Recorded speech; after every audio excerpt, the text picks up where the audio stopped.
Hello viewers, welcome to my channel ED knowledge and brief zone.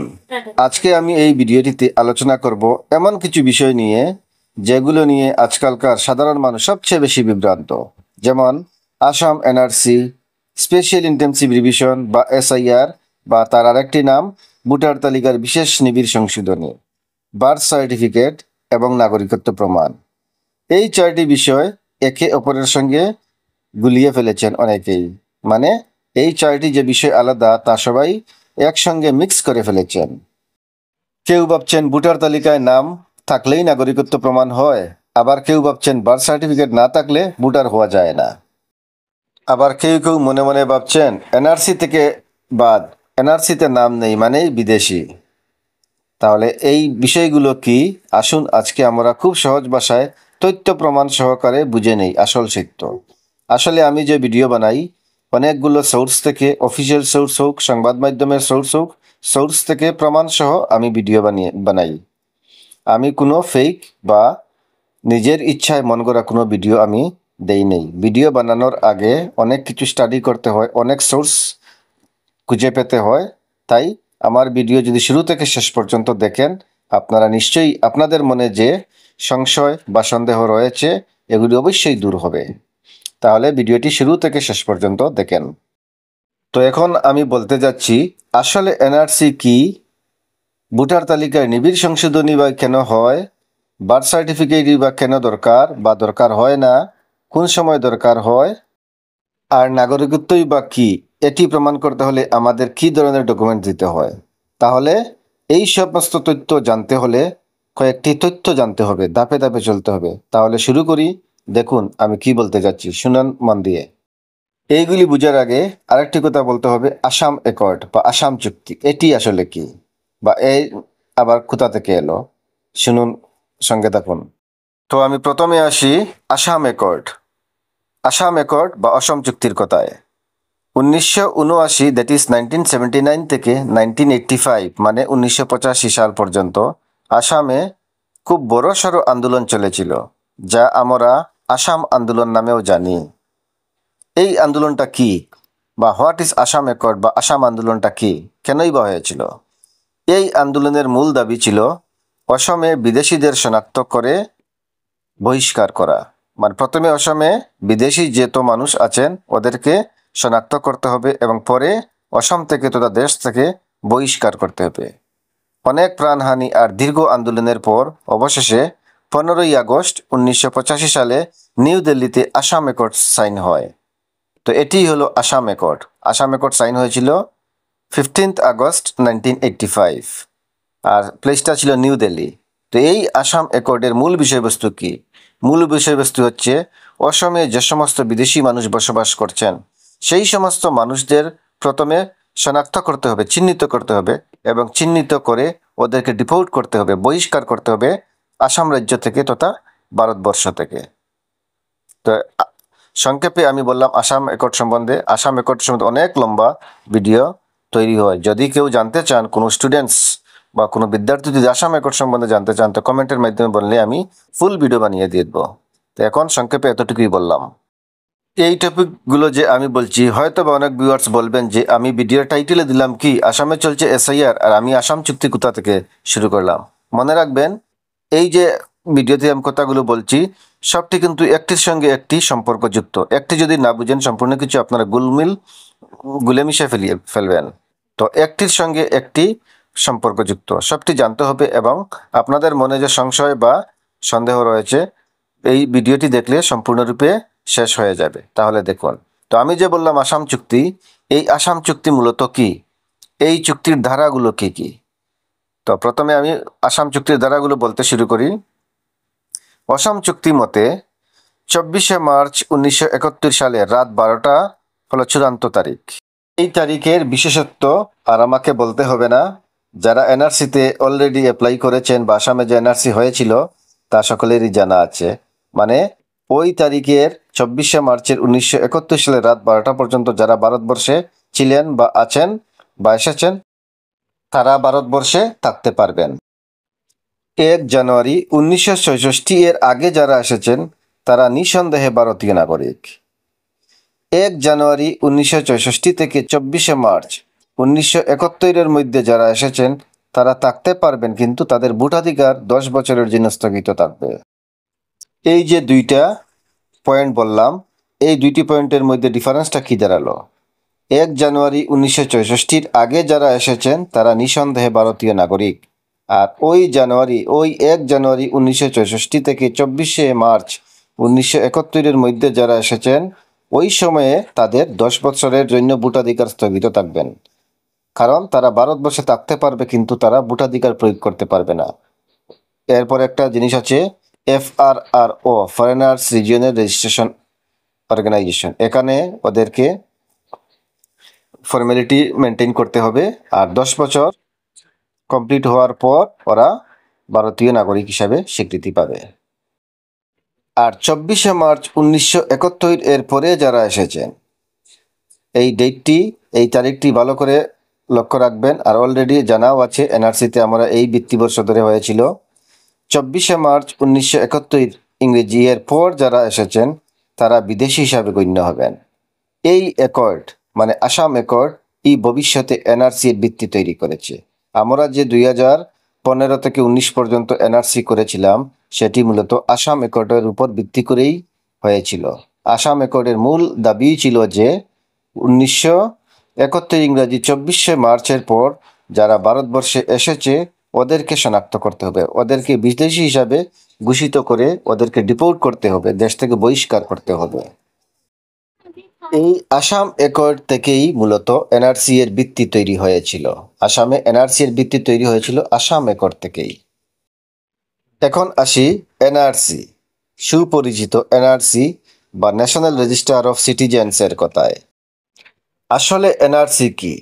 ওর নাম থেকেই বোঝা যাচ্ছে যে ন্যাশনাল রেজিস্টার অফ সিটিজেন্স মানে নাগরিকদের একটি তালিকা, নাগরিকদের একটি রেজিস্টার।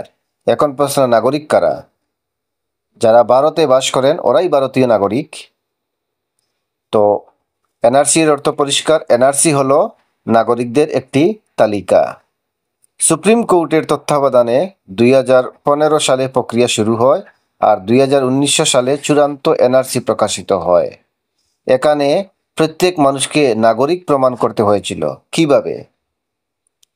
আমরা জেনেছি অলরেডি, NRC আমরা করেছি। 1971 সালের আগে পূর্বপুরুষের নাম দেখাতে হয়েছে, কেউ ভোটার লিস্ট দেখিয়েছেন, কেউ ল্যান্ড ডকুমেন্ট বা জায়গার দলিল দিয়েছেন, কেউ স্কুলের সার্টিফিকেট দিয়েছেন, বার্থ সার্টিফিকেট দিয়েছেন, এমন বহু নথি জমা দিতে হয়েছে। পরিবার ভিত্তিক যাচাইও হয়েছে। NRC সম্বন্ধে বেশি বলে লাভ নাই, কেননা NRC কিভাবে হয়েছিল আমরা সকলেই জানি। আমরা NRCর যে ফেজ 2015 সাল থেকে 2019 সাল আমরা সকলেই এই ফেজটি অতিক্রম করে এসেছি। তো আমরা এই ফেজটি অতিক্রম করে এসেছি, NRC করে এসেছি। NRC সম্বন্ধে আসলে ওই জিনিসটা কি করে এসেছি তা সম্বন্ধে বলার জন্য আমি একটু বললাম। তো NRC কি হলো? ভারতবর্ষে বসবাসকারী নাগরিকদের একটি তালিকা, নাগরিকদের তালিকা। আর ডকুমেন্টস দিতে হয়েছে কোন সালের আগের? 24 মার্চ 1971 ইংরেজির আগের ডকুমেন্টস দিতে হয়েছে। বিভিন্ন ধরনের ডকুমেন্টস আমরা দিয়েছি, ডকুমেন্টসের লিস্টে এখন যাচ্ছি না। NRC করার পর আমরা ফলাফল কি লাভ করলাম? যে 19,06,000 মানুষ বাদ পড়ে যায়। এই কথাটি আমার নয়, বিভিন্ন পত্রপত্রিকায় সংবাদ মাধ্যমে যে বলেছিল সেটি আমি বললাম। 19,06,000 মানুষে বাদ পড়ে যায়। তবে এই NRC এখনো ভারত সরকার আনুষ্ঠানিকভাবে নোটিফাই করেননি। সুপ্রিম কোর্টে মামলা চলছে, যতটুকু আমি জানি বা যতটুকু পত্রপত্রিকার মাধ্যমে শোনা যাচ্ছে, সুপ্রিম কোর্টে মামলা চলছে। আর গুরুত্বপূর্ণ টপিকটা হলো কি, আমাদের মনে রাখতে হবে NRC-তে বাদ মানেই বিদেশি নয়। যদি কারোর নাম NRC-তে আসে নাই, ও কিন্তু বিদেশি নয়। বাদ পড়া ব্যক্তিদের এখনও ফরেনার্স ট্রাইব্যুনালে মামলায় লড়ার সুযোগ আছে। বিদেশি ন্যায়াধিকরণ, যে ব্যক্তিকে বিদেশি বলে সন্দেহ হবে বা কেউ ডাউট হতেও পারে, তো ওই ব্যক্তির লড়ার জন্য একটি ট্রাইব্যুনাল আছে, ন্যায়াধিকরণ, ওকে বলে ফরেনার্স ট্রাইব্যুনাল। তো ধরে নেন যদি কারোর নাম NRC থেকে বাদ পড়ে যায়, তো ওই ব্যক্তির বেলায় ফরেনার্স ট্রাইব্যুনালে মামলা লড়ারও সুযোগ আছে। আর ওই মামলা লড়ে যদি ফরেনার্স ট্রাইব্যুনাল ওকে ইন্ডিয়ান বলে দেয়, তো ডিক্লিয়ার্ড ইন্ডিয়ান। কিন্তু মনে রাখতে হবে এনআরসি কিন্তু এখনো সরকার নোটিফাই করেননি। আর গুরুত্বপূর্ণ কথাটাও মনে রাখতে হবে, এনআরসি যে প্রক্রিয়া হয়েছিল সুপ্রিম কোর্টের তত্ত্বাবধানে হয়েছিল। তো আশা করি আমি এনআরসি কি বুঝাতে পারলাম, আর আসাম অ্যাকর্ড কি তাও বুঝাতে পারলাম। এখন বলবো আমি এসআইআর, যা আজকালকের দিনের high demand, high trend, special intensive revision বা ভোটার তালিকার বিশেষ নিবিড় সংশোধন, এটি আসলে কি শুনুন। যদিও আমি আগে অনেক ভিডিও বানিয়ে দিয়েছি এসআইআর সম্বন্ধে, যদি কেউ দেখে না নেন ওই ভিডিওতে প্লেলিস্টে গিয়েও দেখতে পারবেন, আর আজকেও আমি একটু একটু বলার চেষ্টা করব। এখন বলি স্পেশাল ইন্টেন্সিভ রিভিশন বা এসআইআর নিয়ে বা ভোটার তালিকার সংশোধনী নিয়ে। অনেকেই বলেছেন এই তো মাত্র কয়েকদিন আগে এনআরসি করলাম, এখন আবার এসআইআর এসে গেল। আসলে ওই জিনিসটা কি বুঝতে তো হবে। এনআরসি আর এসআইআর একসঙ্গে গুলিয়ে ফেলেছেন আপনারা, কিন্তু দুইটি একেবারেই আলাদা জিনিস। এনআরসি আলাদা আর এসআইআর বা ভোটার তালিকার সংশোধনের কাজও আলাদা। দুইটা দুই দিক, একে অপরের সঙ্গে কোনো সম্পর্ক নেই। এসআইআর বা ভোটার তালিকার বিশেষ সংশোধনী বা স্পেশাল ইন্টেন্সিভ রিভিশন, এর অর্থ হলো ভোটার তালিকার বিশেষ সংশোধন। ভোটার তালিকার সংশোধন, মনে রাখবেন, ভোটার তালিকার সংশোধন প্রক্রিয়া। একান্ন লক্ষ্য হচ্ছে কি উদ্দেশ্যে এটি করা হচ্ছে। অনেক সময় দেখা যায় যে অনেক মৃত ব্যক্তির নামও থাকে, তাই মৃত মানুষদের নাম মুছে ফেলা, মানে মৃত ব্যক্তির নাম কেটে ফেলা হবে, আর নতুন 18 বছরের ঊর্ধ্বে যে ব্যক্তির নাম এখনো উঠেনি ওদের নাম তোলা হবে। যারা বিয়ে বা চাকরির কারণে এক জায়গা থেকে অন্য জায়গায় চলে গেছেন তাদের নামও আপডেট করা হবে।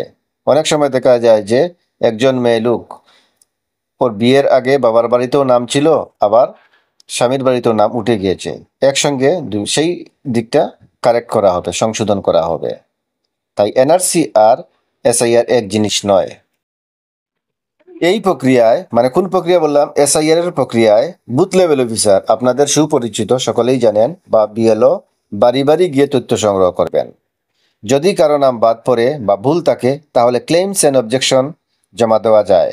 সবচেয়ে বড় পার্থক্য হলো এসআইআর বা ভোটার তালিকার সংশোধনী, এতে নাগরিকত্বের যাচাই হয় না, শুধু ভোটার তালিকা আপডেট হয়। আপনারা এই দুটো জিনিসকে একইভাবে মিশিয়ে ফেলেছেন। এসআইআর এ শুধুমাত্র ভোটার তালিকার আপডেট হয়, নাগরিকত্বের যাচাই হয় না, মনে রাখবেন কথাটি। এখন আরেকটি কনফিউশন, বিভ্রান্তি, যেটি বার্থ সার্টিফিকেট নিয়ে, এটিও আসলে অল্প অল্প করে দূর করার চেষ্টা করি। অনেকে ভাবছেন বার্থ সার্টিফিকেট না থাকলে ভোটার হওয়া যাবে না, আবার কেউ কেউ ভাবছেন বার্থ সার্টিফিকেটই নাগরিকত্ব প্রমাণের একমাত্র ডকুমেন্ট। আসলে সত্য হলো কি, বার্থ সার্টিফিকেট হলো শুধুমাত্র বয়স প্রমাণের একটি গুরুত্বপূর্ণ নথি। আপনার বয়স কত এবং জন্মস্থান কোথায় এটি প্রমাণ করার সবচেয়ে ভ্যালিড ডকুমেন্টস, সবচেয়ে গুরুত্বপূর্ণ ডকুমেন্টস হচ্ছে বার্থ সার্টিফিকেট। কারণ এতে বার্থ ডেট থাকে, জন্মের তারিখ থাকে এবং জন্মস্থানও মেনশন করা থাকে। আর এটি হলো যে কোনো মানুষের সর্বপ্রথম ডকুমেন্ট, বার্থ সার্টিফিকেট। জন্মের পরই এটি পাওয়া যায়, কিন্তু শুধুমাত্র বার্থ সার্টিফিকেটই একমাত্র ডকুমেন্ট নয়, মনে রাখতে হবে। এছাড়াও অন্যান্য ইম্পর্টেন্ট ডকুমেন্টসও আছে, যেমন স্কুল সার্টিফিকেট, আধার কার্ড, পাসপোর্ট, প্যান কার্ড, এসবও অনেক ক্ষেত্রে গ্রহণযোগ্য।